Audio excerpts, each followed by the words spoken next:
spirit's just been chatty. My goddess. So literally Lilith talked to me in the shower this morning. That was crazy. That was like wicked crazy. Like I was just in the shower and my tattoo started moving and I'm like, hey, what's up? And so I have just like every day almost have been having some type of experience. Like even though I know it's not anything.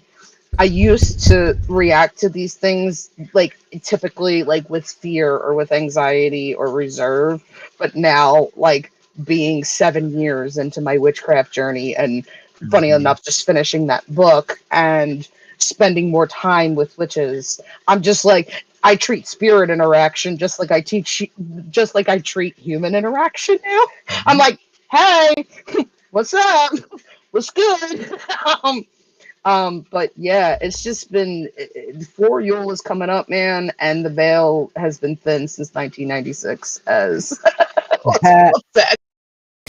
It was one of the highlight quotes at Delmarva Pagan Pride Day. It was Byron Ballard's workshop, and she was saying something like, you know how you hear like people like saying the veil is thin, you know, like this time of year and stuff like that. She's like, the veil has been thin since 1996. I tore that bitch on my way into the world. Sorry. Yeah, cracking me up. That's my new canon, my new head canon. Are we live right now? We are. We have been live for the past minute and a half. Yeah. So. Oh, me over here making a fucking jar of Tang in the fucking kitchen. Hey. Love Tang. When you're low income and you need some vitamin C, what do? You drink astronaut fuel. Vitamin C. That was good. So, I'm finally done my contract with work and I'm no longer constantly at the grind. And I spent like a week just sleeping. Oh, so this is like your off season. Bless. It's not my off season if I get a job offer, but there's not really any job offers coming in right now, so I'm hopping on unemployment. Gonna get my life back in order because it's a hell of a mess right now. Oh, gods, feel that. Also, that top is Gorgina, looking like what's the name from Phantom of the Opera? Mm-hmm. My wardrobe has massively leveled up because I've now begun doing this thing where I go to wardrobe sales from TV shows. So this is a dress from the 1920s style, and I got like some iconic coats from Killjoys, which is like a Canadian sci-fi show. So I have one that makes me look like the space mercenary queen of the apocalypse. Like it's hardcore. It's like got fur and shit. It's like stitched together, and that's hot. It's a wild ride. It looks like it's leather, but it's not to like cut weight because it's already like 10 pounds. I'm not joking. And I now got a bunch of really, really fancy shit like frilly pirate shirts and a literal circus performer coat, like the kinds that you see that are tailored and cut like that. That's blue and shit. Oh, I have a literal, like, you could wear it to a wedding style fancy dress that's like used for a scene where like the actress comes down the stairs and shit. Like I got a lot. Oh, that's so cool. Made me blush. So cool. Yeah, buddy. So you're gonna see some pretty fancy outfits from me from now on because I wasn't breaking the bank. These were $5 an item. Okay. This was $5. This was $5 fucking dollars. Yes, that's why I'm like over here. Like I can dress like I'm a queen when I'm a pauper because I'm buying fucking wardrobe costumes from film sets and wearing them for like $5 a pop. The coat was $100. That is fabulous. That's okay. I mean, that's cool. Look, I got a pair of boots with it too, and it's more than worth $100. Trust me.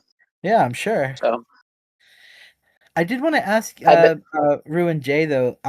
How was the Parade of Spirits? It hasn't happened yet. Next weekend. Oh, it hasn't? No, so you can still make it. This weekend. I'm suiting.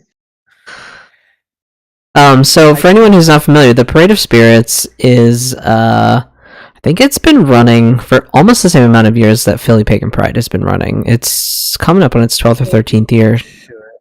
Yeah, I think. Sister of that. Yeah, it's another event that Rob founded, of course.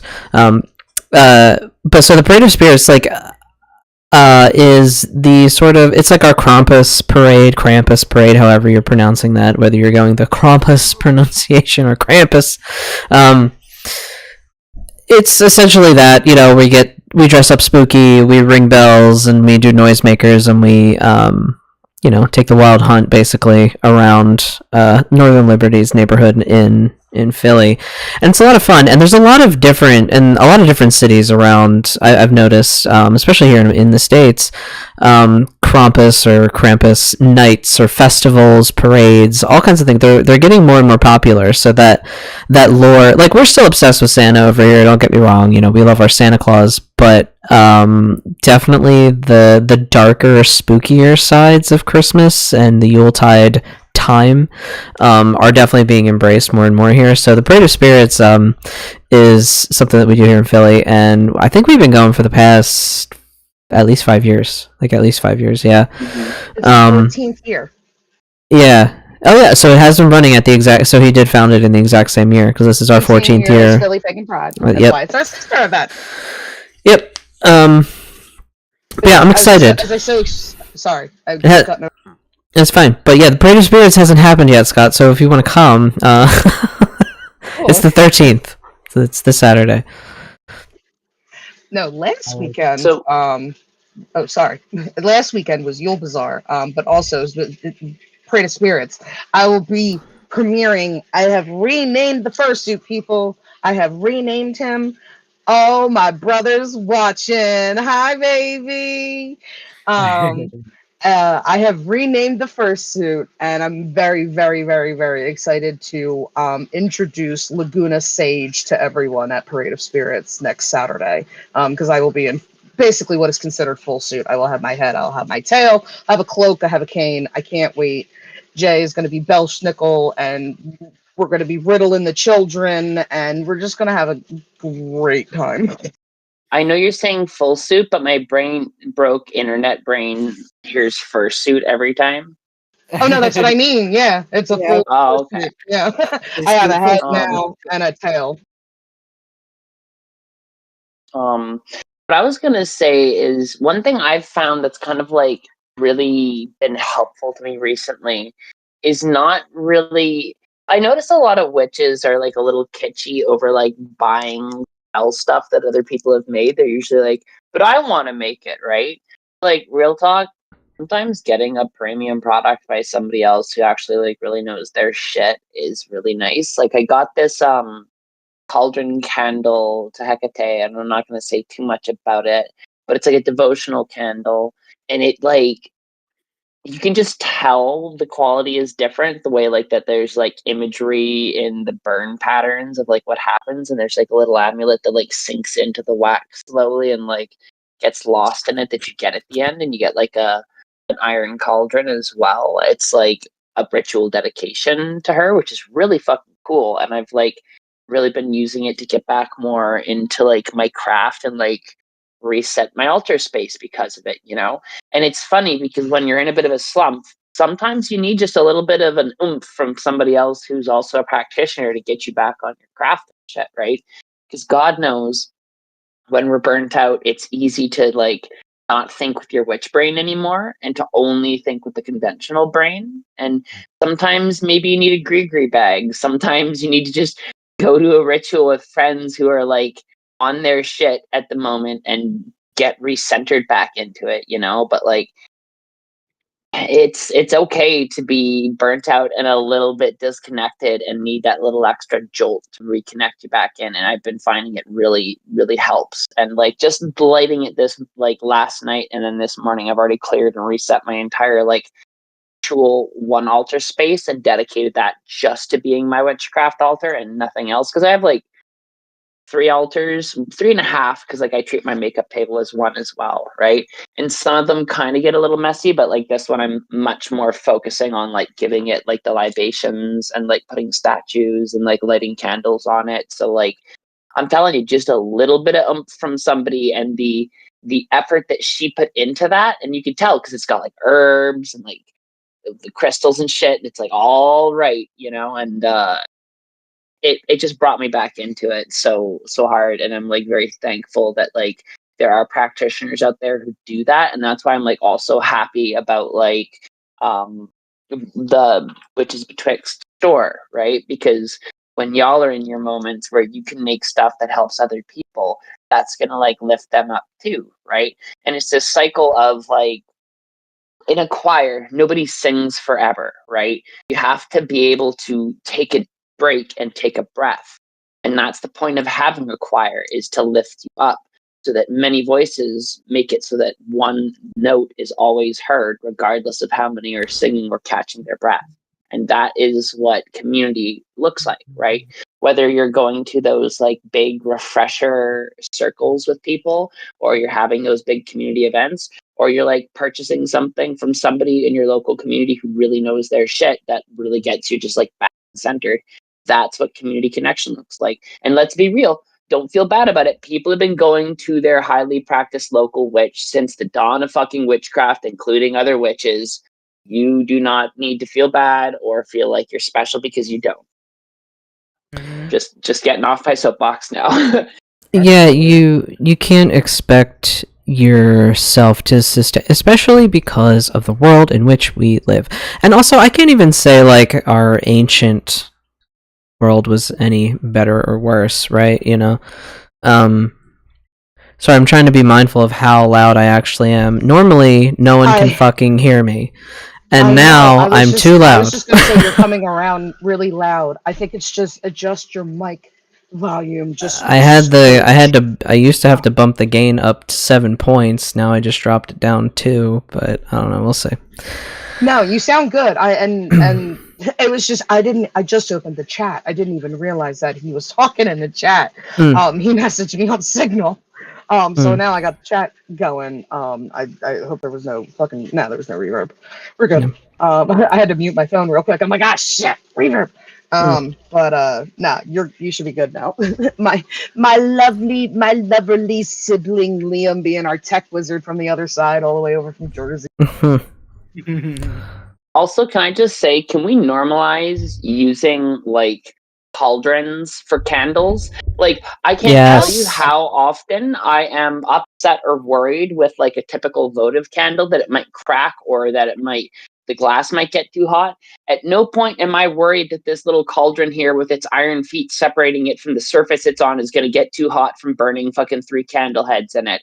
And it absolutely fucks. And I'm like, this is the best candle ever. I come over to it, and like, yeah, it's getting hot and it's doing that proper liquefy thing, but like it's evenly burning, and like it's perfectly distributed, and like the container's not getting too hot, and even if it did, it's not going to burn anything because it's got the ability to distribute the heat faster than it can induct anything, right?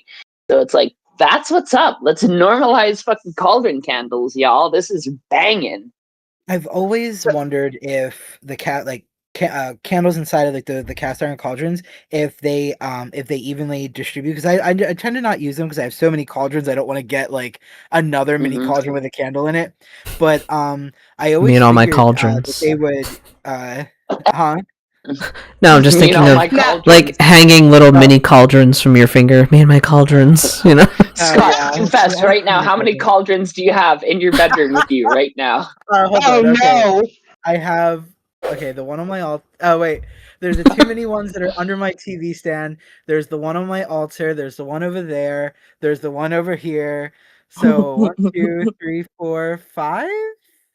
We got you red-handed. So that's what's hilarious too. Okay, so I find that the longer that somebody practices magic, the more they have an item that they hoard, whether it's books, candles, tarot cards, crystals, cauldrons, or multiple, all of the above. But like witch hoarding, I have so many mortar and pestles.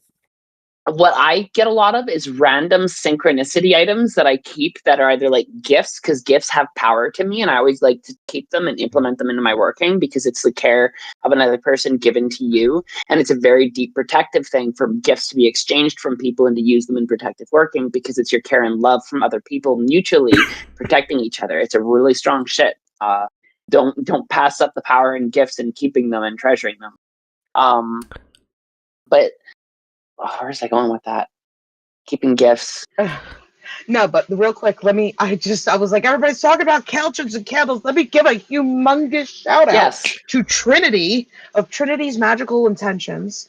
No longer has a physical shop, but we were just sharing a Loverly Lane with her at the Yule Bazaar last week, and she sells cauldron candles. She makes candles and she forms them in a cauldron, and she puts stones and herbs and all of your typical magical things. Each one has an intention, has will into it's magical. It is a witch. We have one in the living room. They are so fantastic. She literally vends all over the place. You can find her at NJ Ren Fair. You can find her at Philly Pagan Pride. You can find her at South Jersey Pagan Pride. You can find her everywhere. And I have bought 2 of her cauldron candles because I'm like, oh my God, it's a candle. And then I burn through the candle and I have a cauldron. I use the one cauldron all the freaking time. It's fantastic. And I have another one that's currently, it takes they are decent sized cauldrons, and it will take, oh my goodness, like a month to 6 months to burn it, depending on how often you light it. It's double wick. They're so fantastic. She puts little charms in them. Obviously you want to take your stuff out of your candle before you burn it, but she just makes the most wonderful cauldron candles. So huge shout out to Trinity. Not always. So there's an argument to be made. So like the lady I get mine from locally is let me just pull up one of her candles I have here just to make sure I get her name right. I think it's like Madam Phoenix. Yeah, Madam Phoenix. She's really good with her shit. She's like known locally. And on the back of her candles, on her votives I've used, has the instructions to like leave the charm items like crystals and stuff in the candles until they're like down and nearly done, and then to claim them from it, because it's like part of the spell and processing it. So like with the one that she did, that's the Hecate cauldron, the amulet that I'm specifically going to be wearing is a dedication to Hecate, which I fucking love because I wanted to get one, but I didn't want to buy one from some cheap, shitty store like Amazon, right? So like I wanted to go and get something from an actual witchcraft shop. And lo and behold, she has an amulet in the candle that I was eyeing up. And she had other candles too, and you can tell they're always like really well done. One was like death and rebirth ritual for like rebirthing you as like a new person, but like I think that one got bought really quick by somebody who felt like they needed it more. And but yeah, I also kind of want to go on a rant about Hecate, but I don't want to just hijack this whole episode and make it about her. We also all did read Consorting with Spirits mostly, so we will be talking about that soonish, which again features Hecate. Yeah, exactly. I guess we could talk about Consorting Spirits today, or in a future or in like the next recording. We could talk about it today though, and just kind of. You're not done it yet. I'm halfway. Okay, we'll do it next week. Wait, we'll just go ahead and finish it. You're not. Yeah. So like, I'll say this. What I like about it so far is he sounds like me. It's kind of like almost reading my own writing back at me. What I'll say is this. I got Jason's, I think it was like one of his early books, Sorcerer's Secrets. I don't think it was his first book, but it was one of his earlier books. I got that one when it came out, and I kind of bounced off of it originally. But there's a lot of good stuff in it too, and rereading it now, having done Consorting with Spirits, I can tell you that by far and away, Consorting with Spirits is his better book. I haven't read all of his stuff, but so far it does seem like the standout of his work. There's no extra fluff. There's not like a lot of musings or like paradigm. Because like, for example, in Sorcerer's Secrets, he's like giving you financial advice and it kind of comes off as a little finger waggy at certain points. And I'm like, I do not want to read this chapter, right? But then his other stuff in it is really good. So it's like, you kind of got to pick through this stuff. And at certain points, he's talking about NLP and I'm like, skip, I don't need NLP stuff. But then, like, Consorting with Spirits, it's like all killer, no filler, right? Like, there's no part of that book I did not find as useful. It's actually, like, there's very few types of books that are this good where I listen to them on audiobook and I want to go buy a physical copy of them to have in the reference because I want to go back to all the parts of it. And that's what I'm going to be doing with Consorting with Spirits because it's that good of a book. Absolutely. Yeah, that's what Rue did. Rue listened to it on audiobook format, and then picked up a physical copy for me, like to read, because I prefer physical copies. But also, they were like, "This is a book that I would want to reference like later," so definitely pick up a physical copy. Is. It's like a. Okay, so like let me put it like this. I have a category of occult books that I put as like a cut above the rest because they're what I call the reread, where you can go back to them years later and reread them and you'll always get something new because there's so much in there that it's a fucking banger. And it's very few books I put in this list. It's like Liber Sigillum, Hermetica, which is like the combination of Asclepius and the Corpus Hermeticum translated from Greek and Egyptian, right? And I would actually put Consorting with Spirits in that category as well. I'd actually also put like right below that category one that's like almost there but not quite, and that has like The Secret Teaching of All Ages, because it's a pretty good book. But it is a little square peg round hole at times, so it can't fully make the top tier. Because like I'm telling you, the more you reread Consorting with Spirits over time, the more you'll go back and think, oh, I should be doing this, right? And you'll probably get to a point where you've integrated all of it, like you will with any of those books, but they're valuable to reread them because they're so good, you know? So you cannot fucking go wrong with Consorting with Spirits. I'll say it once, I'll say it thrice. I think it's the same thing with Matthew Venus's Ensouling the Effigy. Yeah, you reference that one a lot. I do. I think that is another book because it's another book of spirit working. That's why I think that I'm very excited to see us the community. I mean, authors really pushing for teaching people how to work spirits. We talk about it a lot. When I say we, I just mean the greater community overall. Yeah. But I think that people are nervous about spirit working. Spirit working can be scary, but I also think that people are too scary about it, if you know what I mean. Like at the same time, well, because as he quotes in his book, horror movies are to blame. Yeah. I still have nightmares over Conjuring. So one thing I will say is I feel like spirit magic is kind of the big bad final boss of magic, right? And I don't say that lightly, and I've fucked with basically every paradigm, right? But when you do spirit magic, it's not just about you and the universe interacting back with you, or your mind space, or your psychology space, or your energy gathering. It's about stepping into working with something that is objectively outside of you and is objectively real. And you may think it's not real until you get irrevocable fucking proof that it is. And it's the reason why spirit magic is kind of the final boss is it's like, you realize you are not the big fish in the big pond or in the ocean you thought you were. You're a little fish in the ocean. No matter how big you are, you're still a fish compared to whales and kraken, right? You're a protozoa. Well, not even necessarily, because we are all interconnected. But like, for example, I was looking at and I don't want to say her name because I shouldn't reveal what I was seeing last night.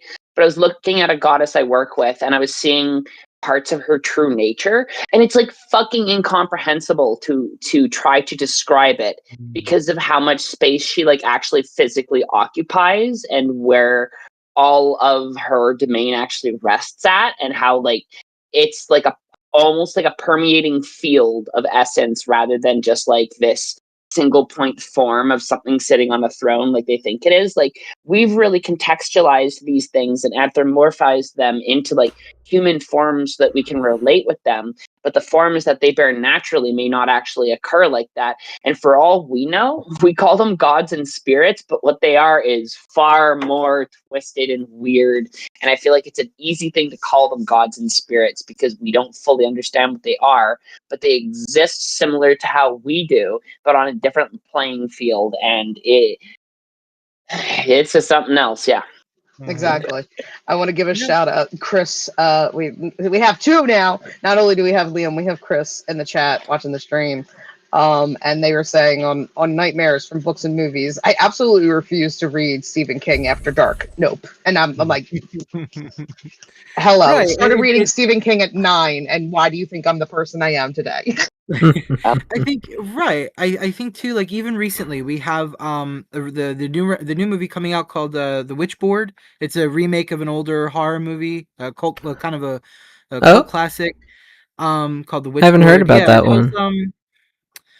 What's his name? You know the Sounds like actor. a movie night. The only thing I remember him from, unfortunately, is what should I call it? He was Turf movie. He was Grindelwald, young Grindelwald in the Turf series. Got it. Yeah, he was the young one. He's playing in it, and he's playing. He's actually kind of playing. If I remember because I remember reading the synopsis, he's kind of actually the bad guy, or at least one of the bad guys. He's part of like a coven. And the witch. Well, I did look I was able to find it. It actually came out last year. Witchboard. Oh, did it? I thought it was still coming out. I know, right? Time means nothing. I know. Time is a construct. Here's your overview. Your overview. Present-day New Orleans cursed artifact unleashes vengeful witch, drawing young couple into deadly spiral of possession, temptation, and occult terror. Right. And then there's that. Sounds like The Conjuring. Right. And then there's the movie Tarot, right? The horror movie about the tarot cards, which was silly. I still like, for the longest time I had people who this looks terrible, but I want to watch it. It literally has mid reviews. Everything's fives across the board. Whenever it's movies like that, I always say I don't watch it because I always am on the witch's side. Exactly. Right. Without knowing anything else, like I'm on the side of the witch. Fuck y'all. Right. I don't care. They look like assholes on the cover. I'm like, what did you do to deserve it? But literally. It's funny because like in some ways, like with the tarot horror movie, if you want to call it that, it's just a slasher, really, or whatever. They get killed, brutal, whatever.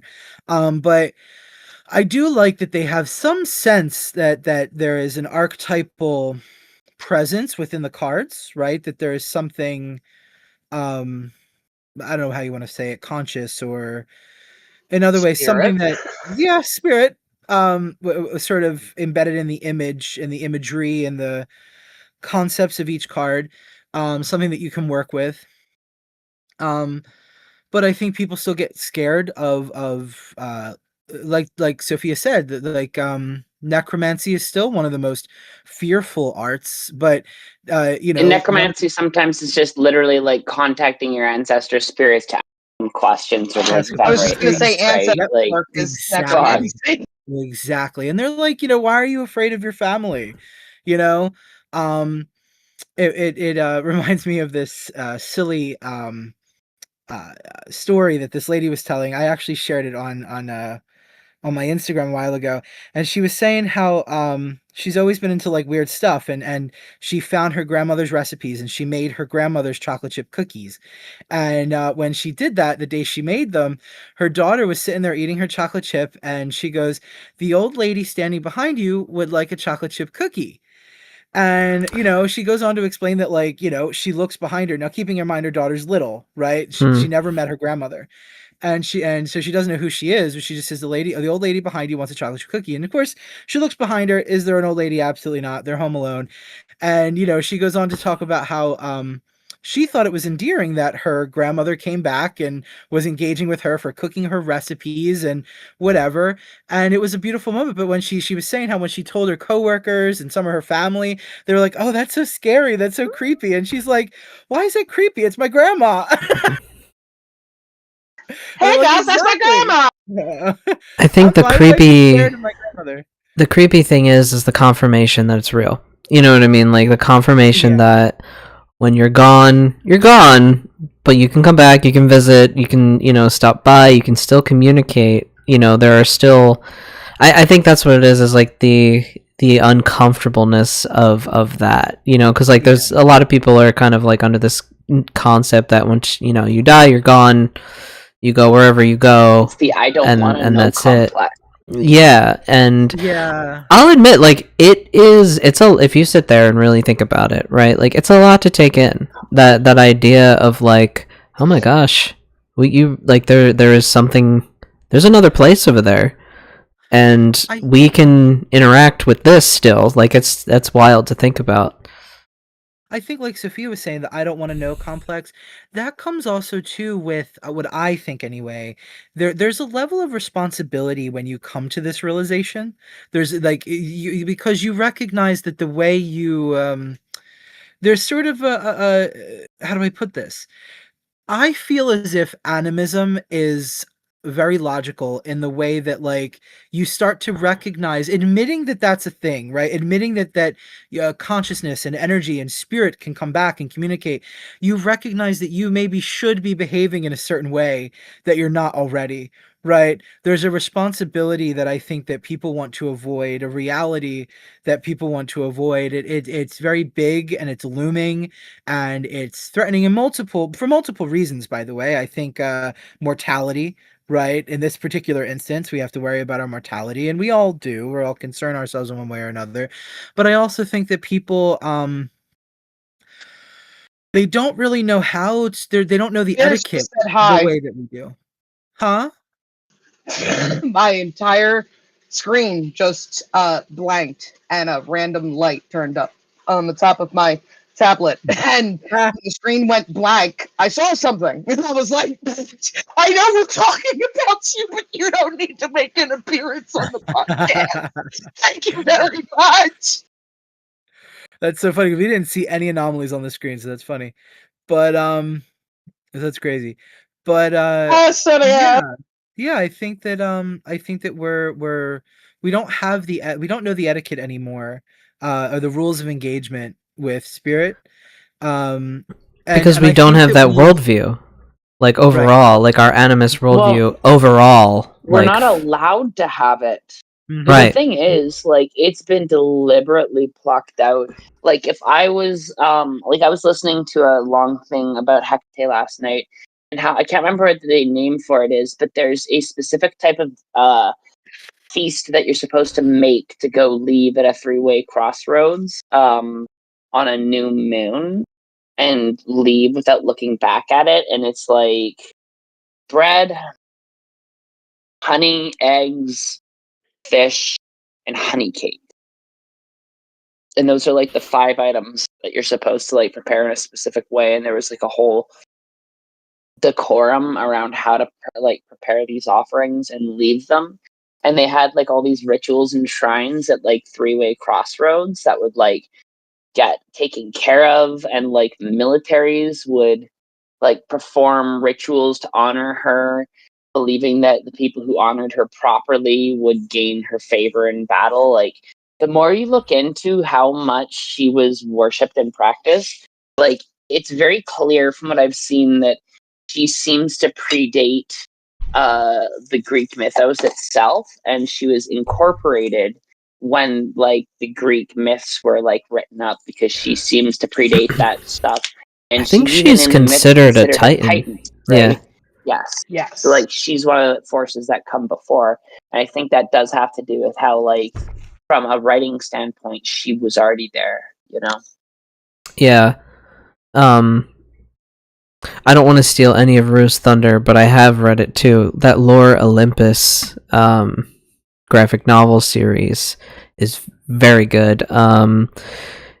Hecate is in it. I really like the depiction of Hecate. Lore Olympus is sort of a modern retelling of the Greek myths and some of the relationships between the gods. So it's very modern in the sense. The love story between Hades and Persephone. That's what it focuses on, but then there's like a lot of other stuff that kind of happens around those two. But I read the first 50 volumes this weekend. Go on. Yep. I'm glad you like it, because I wanted to talk about it with someone. But the depiction of Hecate in particular, I always really loved it. So they kind of depict Hecate as like the VP of the underworld. So she's like vice president of the underworld. She is Hades' right hand man. Nothing goes through her, like nothing happens unless she has approved it or it has gone through her. And kind of the depiction of the underworld in the series is very corporate, like it's a big corporation and they take care of everybody in the underworld. And that makes sense because Hades is also associated with wealth, so he's this like really kind of clean cut business guy and he has this big, underworld corporation, so it fits. But the depiction of Hecate is everything, and also just like the power suit that she wears, she's just so crisp and in charge. I live. Mm-hmm. I quite like the depiction of Hecate in Hades too. She's less like the right hand person of Hades. And she does have like ties to governing the underworld because like necromancy is her deal and stuff. But where she specifically resides and governs over is the crossroads because she's a liminal goddess. And like I'm telling you, whoever did the Hades games did their fucking research because the minutia of the game, like the gods transfer to the gameplay, right? Like you have to choose sometimes between one god or another, which boon you accept first. You get both. Whichever one you pick first pisses off the other one, right? Right, yeah. I never, ever, ever scorn Aphrodite because I've died to her more than anybody never else. Do that. I've just learned, don't fucking scorn Aphrodite. You never pick anybody before Aphrodite. You always, and I've done that all Hades too, and it's fucking hilarious. I'm but Hera's in Hades too now, right? Ah. And if you know anything, Hera historically holds grudges. And Yeah, like she I've does. had to have the Hera and Aphrodite thing pop up so many times. And like Hera is like she hates me because I like never pick her and she like gets so mad about it. And sometimes Hera and Aphrodite, just in general, are at odds with each other. Like they don't often see on the same page either. Yeah. I don't know how they depict it in the game, but I'm thinking back to the original myths. I'm like, yeah, they don't always see eye to eye. Those two. They do, yeah. And they play on like gods who work well together, and they'll have like duo boons and like that kind of like explore their lore. Like I always wondered Poseidon and Zeus because they're brothers. I always wondered if the difference was like because Aphrodite is like the goddess of love primarily. She's like other things, but like love is her thing. I feel like lust kind of falls under that too. I was gonna say she's actually the goddess of lust and beauty. Whereas right, it's beauty, not like love. Love is more eros. Right. Yep. So she's like, the carnal pleasures, the pretty things, the things that make you that look and feel good. And then versus the game is the mirror. Right, and I think Hera really oversees marriage, right? And like domesticism and like family affairs, yes. And so I just feel like it's this, they're constantly at odds with each other. Like Hera's like, girl, you need to calm the fuck down, and Aphrodite's like, no. I will not. Get your husband in line, maybe let's talk. Right, exactly. That's probably how that conversation goes every time. Zeus, don't stick your dick in it. I'm gonna stick my dick in it. And it's important to remember that there are multiple gods for the same archetype, right? Like, and I've had to explain this to people before, like even in Greek stuff, they'd be like, so there's only one god of this thing. I'd be like, no, let's talk about the earth, for example. How many gods of the earth do you think there are? And they're like, well, one, it's going to be Persephone. I'm like, no, what about Demeter, her like mother? And they're like, okay, well then 2. I'm like, okay, what about Gaia, the titan of the earth? They're like, okay, 3. And I'm like, see, you see what I'm getting at, right? You'll have multiple people who gave birth to who Gaia. are tied.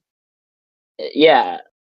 Well, I'm not actually sure who gave birth to Gaia. I think it was like Chaos, because all of the titans actually came from the primordial gap of chaos itself. So yeah. I was genuinely asking. I'm like, do we know who birthed Gaia? I was like, I think if you're a titan, which you could consider like the first generation of gods, you're birthed from the primordial gap, aka chaos or chaos, depending on how you say it. That's interesting. They call it the primordial gap, and the Norse creation lore is very similar. Like the Germanic Norse creation lore is very similar. It's like in the void, cosmic ice and cosmic fire, smashed together, and we have what we have now. I like it about his Game of Thrones. Huh? It's because I say ice and fire. Yeah, because Peter Dinklage, fucking bullshit. Yeah,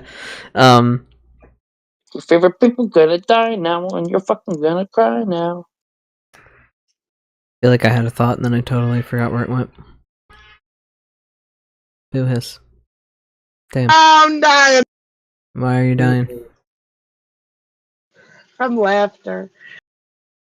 Also, Oh, on spooky a side things. tangent, Hmm. sure. Is it just me, or is the struggle with witchcraft so real about what do you wear for your fucking pendant? Because I have so many significant pendant items. I have like literally 3 I'm wearing right now. Scott's chuckling. I see that. And then they get all layered and twisted up in each other, and sometimes I take that as a sign you're wearing too many. You know, if they're all tangled up and you can't, then it's like you gotta declutter. Necklaces, and I like to wear 6 of them at a time, and then I accidentally form a noose around my neck. They make actually little things that you can attach. It's a magnet that has lobster hooks, and so you I would lose attach your that shit. necklaces. What? That's so cool. If it's a magnet, I would lose it. It would get Was ripped it? off. Oh no, but it magnets together. That's the whole thing. So you don't lose it. You can. It obviously. I also have terrible luck with magnets, but yeah, it's 2 magnets and they have hooks, and you hook your necklaces onto it. But You don't even yeah, now I understand lost how my much wedding ring. destruction energy. You don't even understand how much destruction and chaos energy I have about how stuff can get like just utterly annihilated around me. I have like an actual aura of destruction. It's that ADHD vibe. No, Oh my it's God, I have a level or 2 in Hexblade. let's talk about how ever since I took, if my brother is still in here, ever since I took my brother to Hanksgiving, our first Friendsgiving named after our beloved Tom Hanks, and we all made Tom Hanks themed dishes, and that seems like a year ago, but that was literally just like a month ago. So like a month ago, I took the RRADS test, and so far everyone else around me has also taken the RRADS test. I have taken it probably about 3 times, and I still don't believe the results. Am I autistic?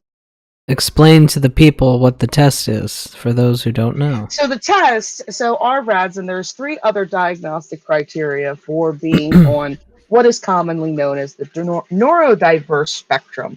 It used to be called ADD, ADHD. We don't call it that anymore. It used to be called autism, it used to be called Asperger's. It is now, it's a spectrum, just like everything else is a spectrum.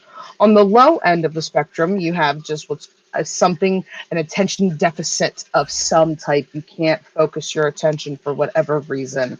You exhibit those symptoms. As you go up in the scale, you go towards more your Asperger's and then your autism, and then severe, like in my brother's case, he has Downs, and so he can't even, if we were to do the test on him, it would probably score a, but like it when you get to like actual chromosomal differences and stuff like that, that's a whole different test. But this is just, it was a test that was created back in the DSM-5. We are currently on the DSM-7, and you can take it online. Some places will charge you, but you can find free sites where you can just take this test. It's an 80-question quiz, and it is a very generic quiz, and they say themselves, it is not a diagnostic tool. The only reason that I have come to the conclusion I do have this diagnosis, even though I'm fighting against said diagnosis, is because I have taken this test so many times, and everyone around me says, honey, stop taking it. You're autistic. Just accept it. So yeah, that is what the RRADS test is. Yeah. It became a popular thing within our little group. I scored a 103. So. Jeez. My mother, a 91.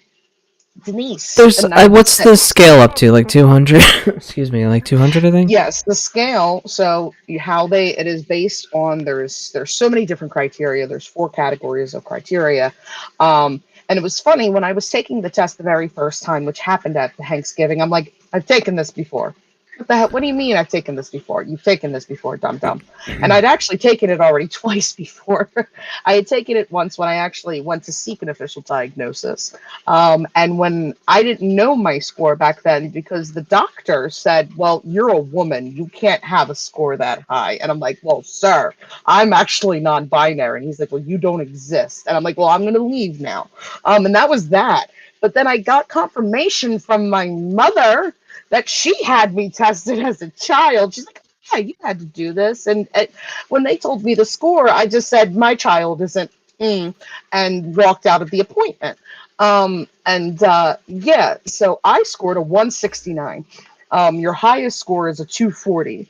Say, for example, my brother, I can't remember what my brother said. My brother has also taken it as an official diagnostic test from a psychiatrist. And 60 to, let me remember the ranges. 60 to 120 is your typical ADD, ADHD.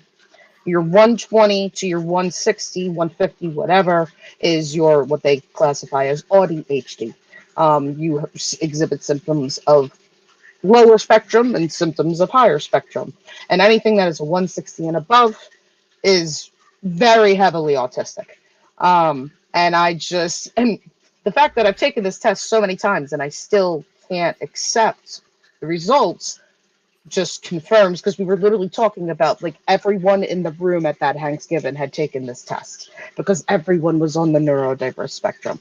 And people love to spout out that, oh my God, it's just so overdiagnosed this day. No, honey, your aunt grandmama who collected spoons, she was neurodivergent.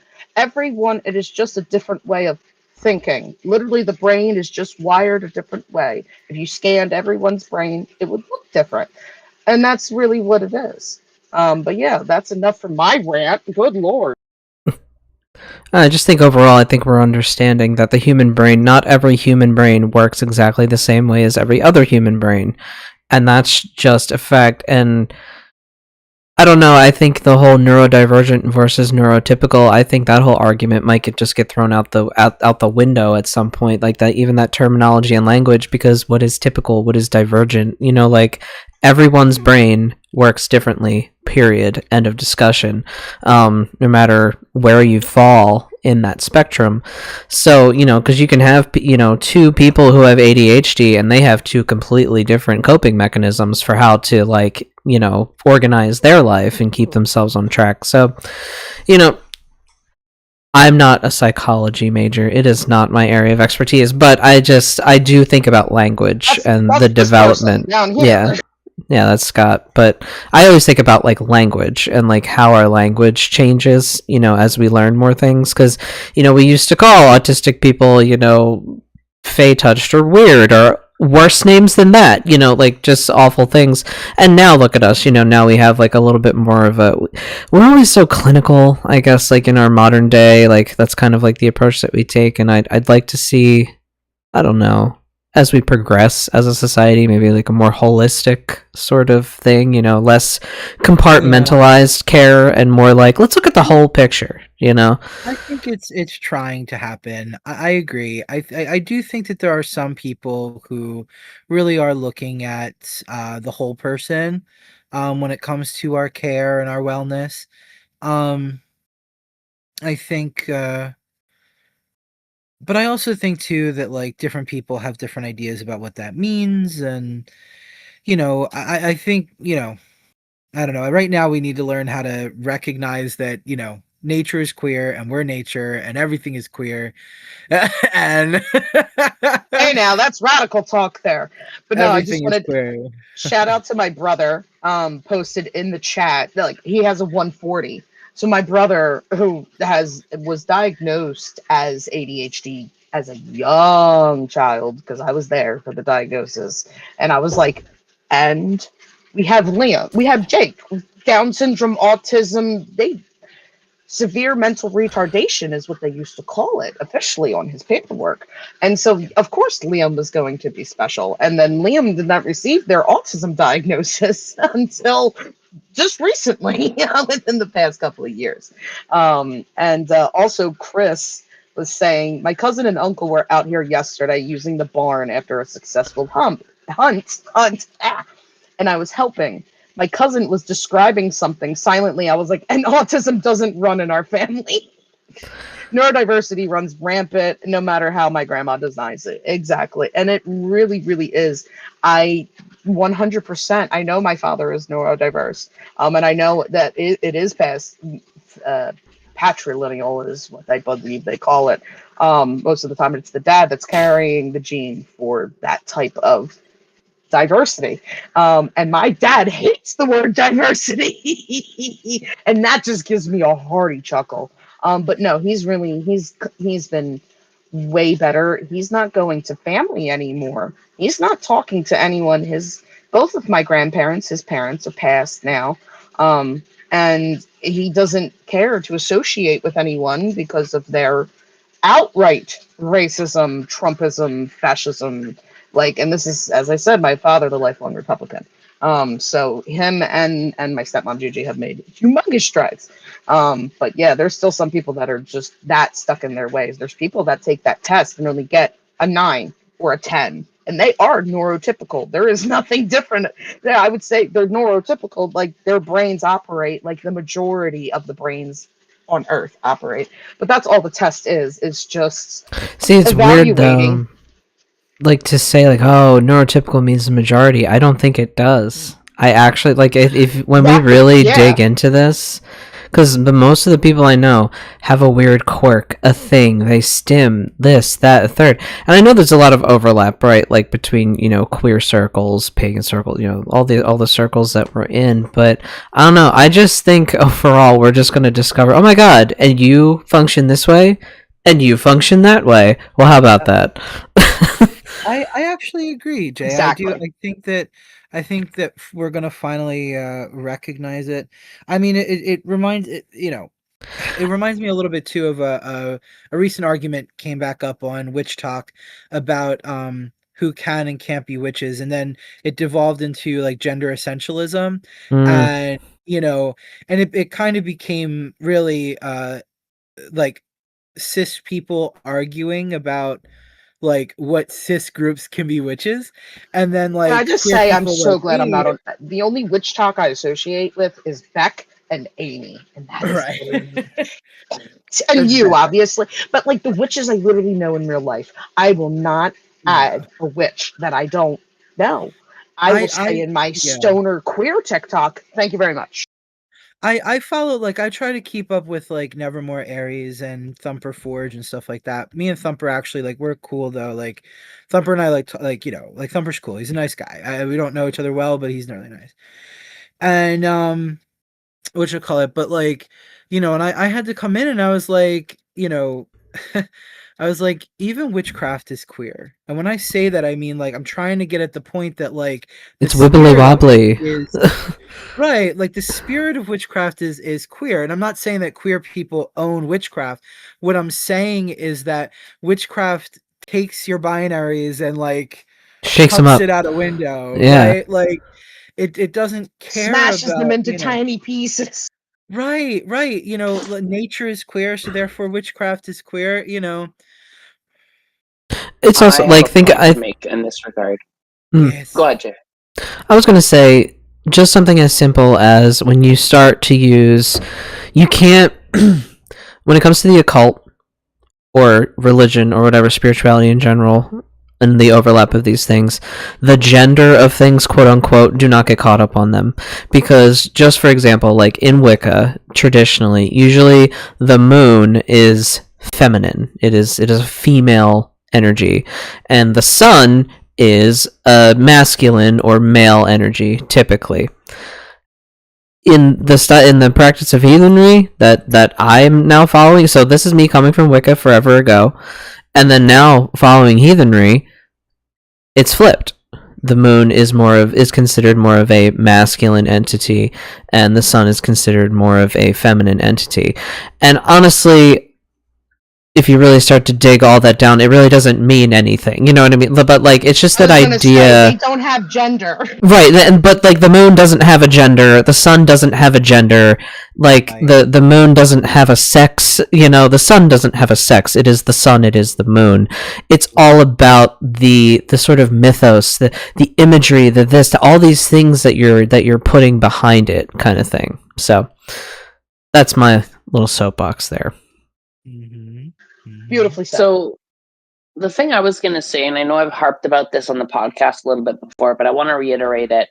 There's 3 things that are all essentially the same thing at their root. And it's witchcraft/occultism, science, and queerness. Now that may seem all completely unrelated. They're not. Because a lot of people in reality like to just say, reality is this. and they give it as a statement, not as a question. They believe they know what it is. Queerness is a question. Do I actually want or feel like I want what everybody else is telling me that I want, right? Whatever your societal norm that you're rebelling against. Witchcraft is the same thing. Do I want to do these practices everybody else does? Or am I going to deviate a little bit? Same thing with occult science, because occult science is literally just science that we're not allowed to do and study formally, so we have to experiment with it on our own. If society won't allow us to look into spirits through whatever form of science and observation we have, then we have to do it on our own terms. It's asking that question again. And same with actual scientific discovery. It's asking, are we the center of the universe? Is the Earth actually flat? All of these questions, right, that we can start to verify, they're all based on the same fundamental principle, and it's the act of the question rather than believing in a reinforced answer. Yep, that's very true. And if that makes you, if that hurts your brain, or it confuses it, or it makes you angry, like, then I think what that indicates is, like, you kind of have to listening to this podcast. Maybe not so much that, but like, sorry, guys.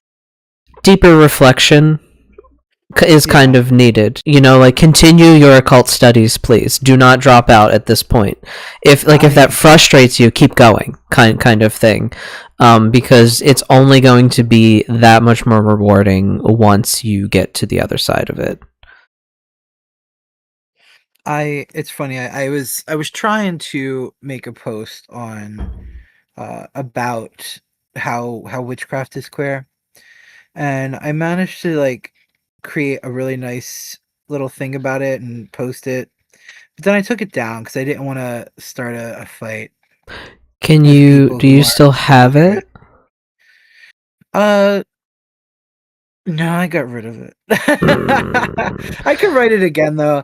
I could write it again pretty easily. Something I want to tell everyone here. If there is a post, a rant, an essay, a spiel, whatever, and you're like, I don't want to post it on my socials, I don't want to post it on Facebook, send it to me and I will post it on the website in a blog. We have a blog. Hey. Right? Okay. So it's our website. We can say whatever the fuck we want. Flood the email. I'll go through them. Seriously, flood the email. Anything you want posted. Yeah, however you want to send it to me in a Word doc. You can send things to me a million ways.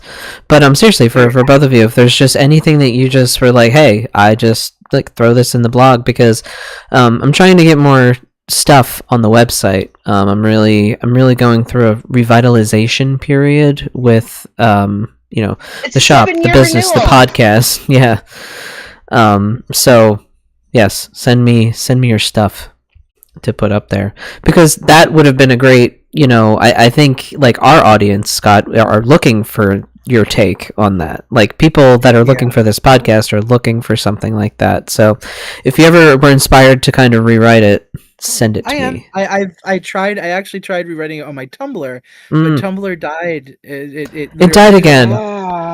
There's nothing there. It tried to resurrect itself, and it almost did it, and then it died even worse. Yeah, I think Substack came along and killed Tumblr. Yeah.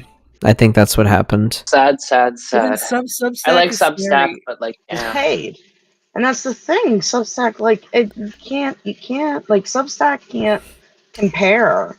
I've toyed around on it. It's okay. Yeah, it's like Threads with blogs integrated. Yep.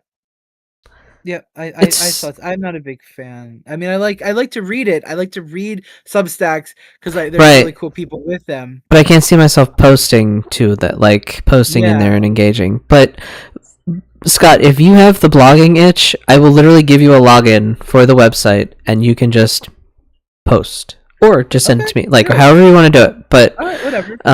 But yeah, because I also miss the world of blogging, and I miss Me too.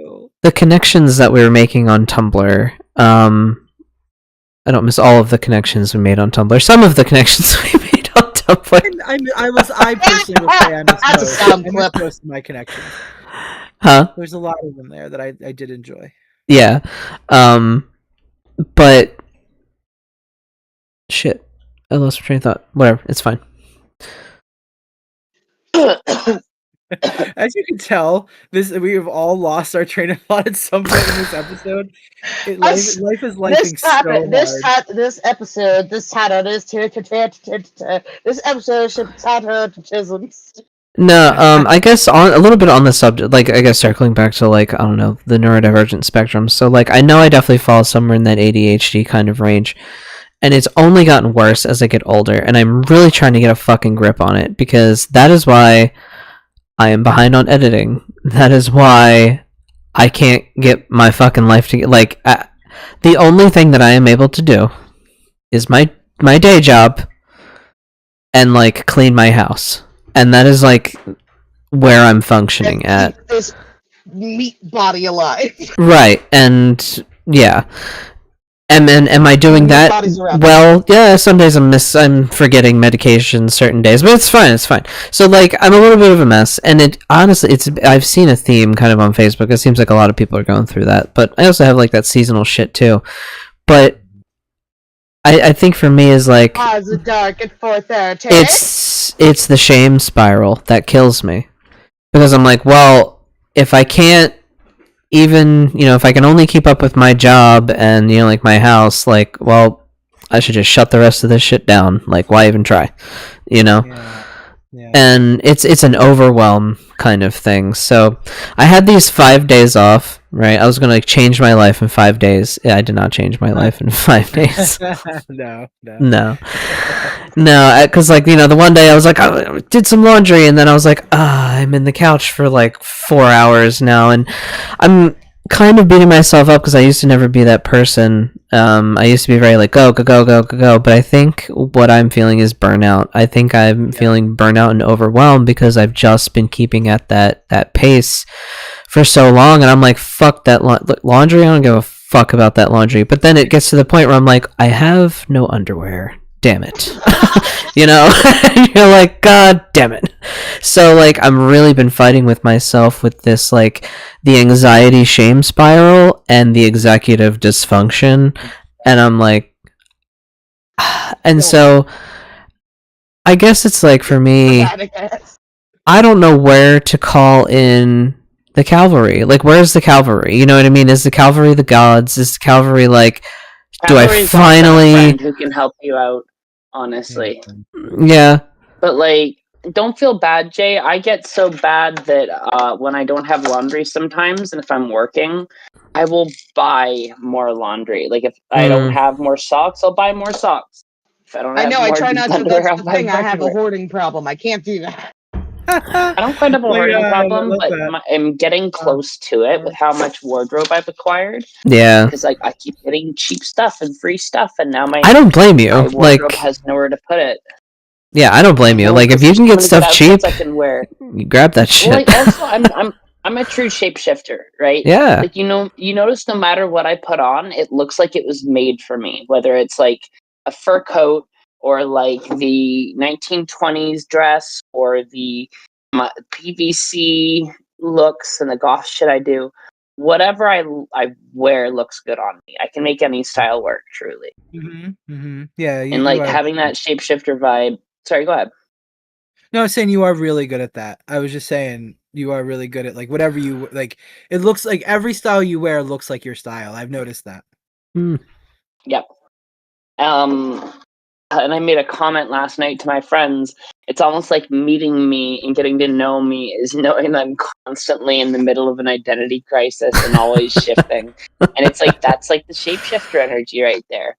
It's like 1 minute you're one thing and another minute you're another, because there's so many aspects to you that you want to focus on. Because, like, I'm a sword fighter.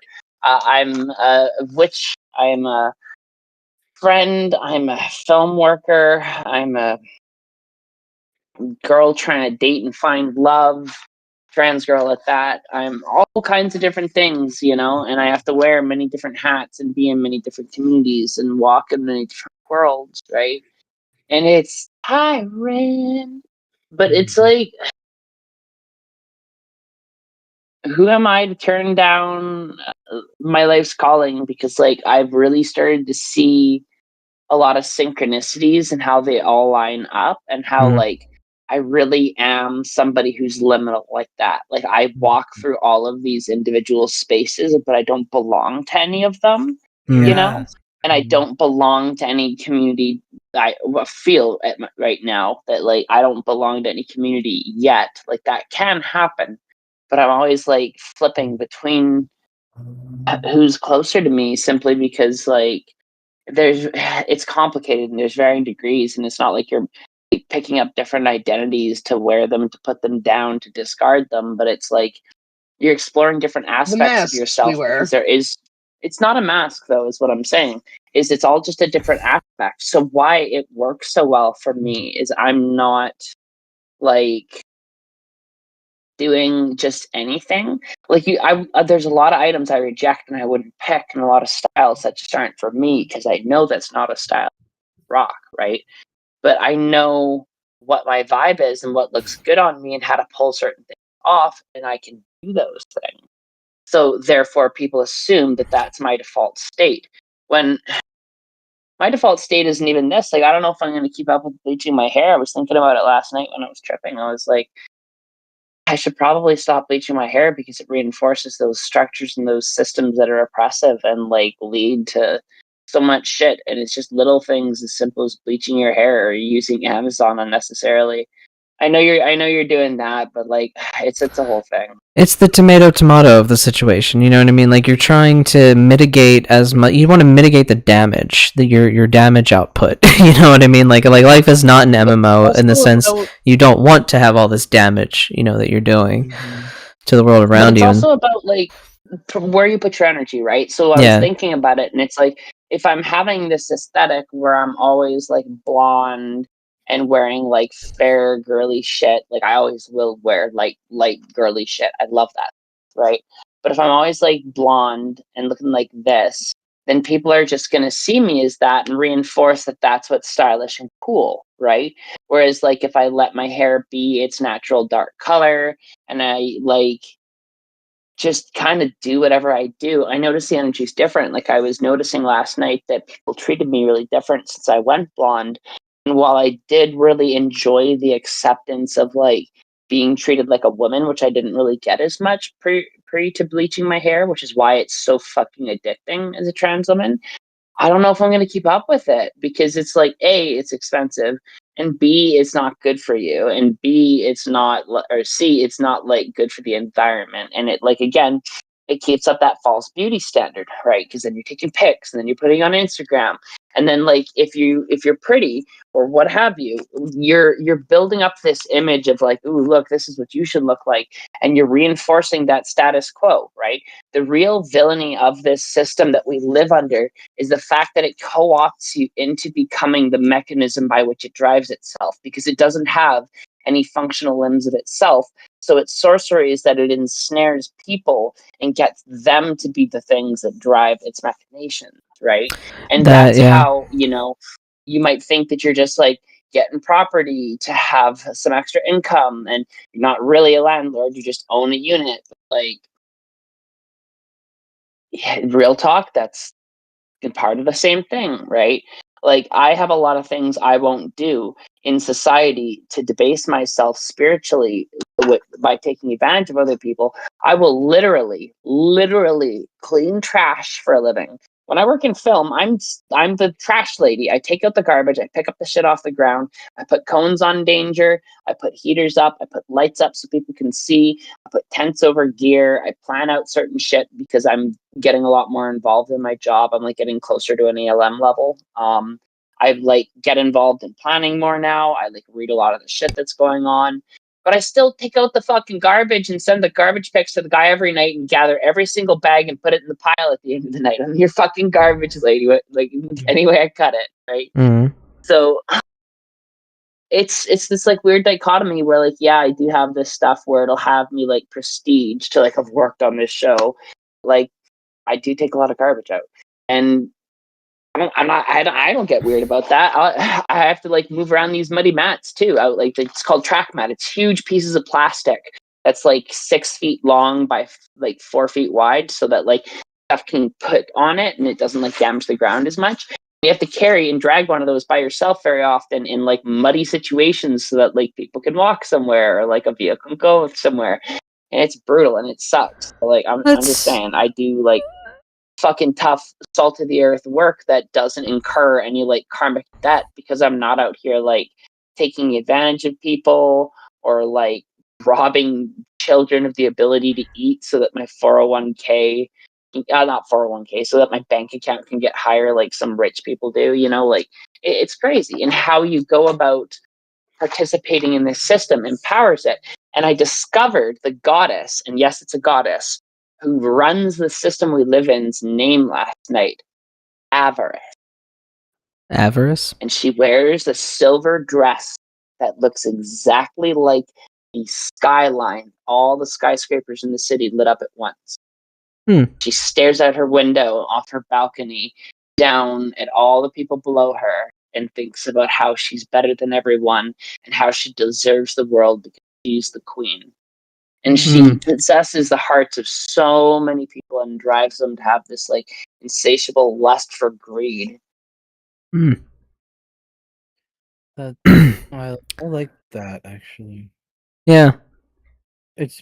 It's hauntingly beautiful in that way, you know. Kind of reminds me of She wears a starry crown and carries a long, thin, silvery sword. Reminds me of an Annie DeFranco like spoken word performance. Yeah. We're coming up. It starts out, it's like, our Father who art in a penthouse looks down at the land he made me in. Like, that's how it starts out. So it was kind of like that same vibe. Yeah.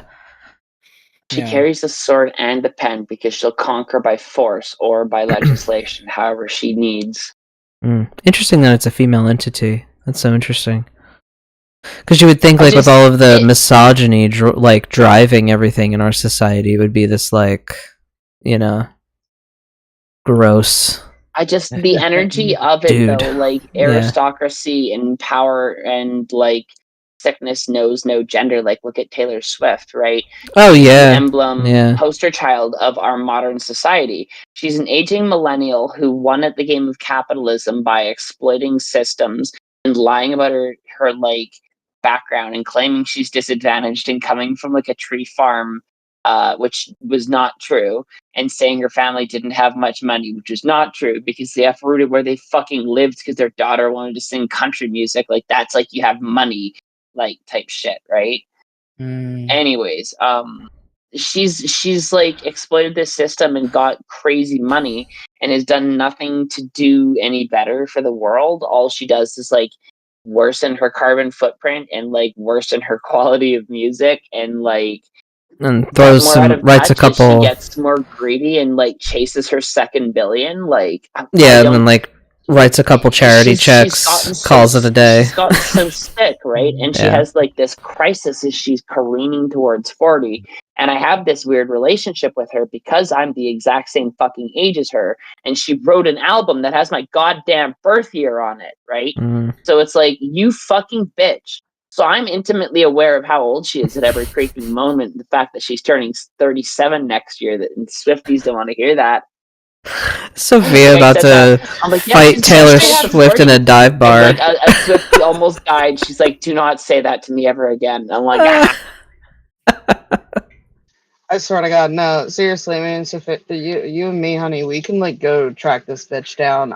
She keeps coming to my city. She's here all the time. Because you gotta stop threatening people on the podcast. You gotta stop threatening people on the podcast. It's a fucking joke. I know. Just saying. Sometimes you do. And this is Philadelphia, darling. It means we love you. I know. Well, she is right. Anyways, never mind. She's like the poster child, though, with everything that's wrong with our society, right? Because she claims to be rags to riches, but she's not, and she has so much power, and she's like doing nothing to better anything, and it's just like feeding this insatiable all these fucking rich people in power. They're all the same. I would grow up poor. Okay, sure, yeah, sure. Small loan of $1 million. Got it. when the White House tried to use Sabrina Carpenter's music for some shit, she actually like responded, "This is disgusting. Do not use my music or my image or anything I produce to associate with your immoral administration ever again." And like was just like so like, do not fuck with me. I will fucking lawyer your ass. It was amazing. And people are like, "Comrade Sabrina." But we are really like sad fact that people don't realize that everybody's voter registration is public record. You can look up every single celebrity and see what their voting record is. You can see what they're registered as, especially if they're in a closed state. Taylor is registered Republican. So is her lovely hubby. They have been seen associating with Jeff Bezos. It is not. I made a whole video on TikTok about how she literally was at a Nazi white party. I was about to say, you can look up video on YouTube that's very convincing about how she's actually like low key a white supremacist. Oh, I believe that. I believe that. I 100. TikTok about it. A lot of Without going too deep into it, she made a necklace for like one of her songs that has 8 lightning bolts and then a star that has 8 points, and 8 is like a Nazi thing, and then like the lightning bolts. Yeah, like it is a generic symbol. Lightning bolt shape. But well, so the thing is, the SS symbol is slightly different, but they do use the lightning bolts as like a shorthand for it too. But like, I'll never forget. At the same time, when you have 8 lightning bolts and an 8-pointed silver star on a song that people were already saying was racist because it was about how this guy's old girlfriends were all black and it didn't work out with her, and now that he's with the white girl, everything's so polite, and it's like, and she called it Opal. Yeah. Pissed off the witches, and like she pissed off every crystal witch in one.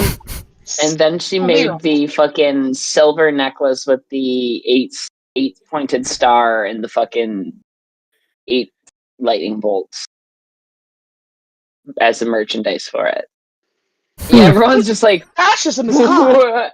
Jay, your face right now is amazing. You're like, I mean, I knew I didn't like her to begin. One, I never liked her music, so whatever. Yeah. And then she went all pop star, and I was like, well, no, I really don't care. And then now I'm like, oh gosh, like I really, really don't care about you now. Like I really I'll give don't. you the last big smoking gun as to why you should really hate her. So like when other people have accused her of being certain things or claimed that she's been certain things, she's litigated the fuck out of them. When people have claimed her as like the Aryan princess who like represents the alt-right, she's never denied or litigated them because she's either A, so morally corrupt that she doesn't give a fuck who her music's marketed to, as long as she's making sales, she wants it, and she will cater to the alt-right as well if that's what'll make her more money. Or yeah, that's where the money she's is. Implicitly endorsing it. And the problem is there's so many hands involved with what she's doing that she can say, oops, it's probably not me. But then she'll also claim to be like a mastermind and other shit. And it's like, you can't be a mastermind and also not like see this shit going on with your personal stuff. You can't have it both ways. So well, yeah, I mean, the whole thing, Taylor Swift's probably a Nazi. Look it up yourself. Title of this episode. Taylor Swift's probably a Nazi. Look it up yourself. Note at the end. It's such a brief footnote at the end, and we could get sued by her. I would not. It would just be funny as shit, like just as like an episode title. Like, please no, Taylor's TNCT. No, don't litigate us. Jesus Christ, we have no money for you. Yeah, for real. Next thing you know, Jay gets hit with a cease and desist, and they're like, "What?" Cease and desist. Like, cease and desist making music. God damn. Jeez. Cease and desist your private jet. Oh, honey. Don't worry, she ceased and desist making music a long time ago. Whatever she's making now ain't music. Cease and desist going to football games. I don't want to see you in my state. Right, that. Yeah, so we are coming up to like an hour and 20. Any concluding thoughts? Sometimes violence is the answer. But stop threatening people on the podcast. All the gods are queer. Witchcraft is queer, and you're queer too. And if you're not queer, you are. Not queer, but there are fewer of those than you think. If you think you're not queer, but you're listening to this, congratulations, you're queer. It's a disease. Surprise! Everything is queer. Everything. Yes. I know. I gotta shut up. Chris says disenchant T Swift. I like that. Good sentiment. Disenchant T Swift. Oh my god, because she's a song enchanted that's fucking hilarious and there's levels to it. Love it. Alright, everyone. Yeah, so we're gonna head out of here for now. We will see you all in the next one. And yeah, we're gonna keep going. Bye, guys. Bye. Don't forget to eat your veggies. Wait. Free Palestine. Oh, coffee. Free Palestine. Yeah, buddy. We gotta do that. The Yes. coffee. Oh yeah. And Ukraine and. Yes. Support us on Ko-fi. Free Palestine. Congo. Oh god, there's so many bad places. There's so many bad things happening that are terrible right now. The real title of the episode. There's so many bad things. Sudan has it going hard right now. So show up for Sudan if you can. But yeah, all love, guys. We'll see you on the next one.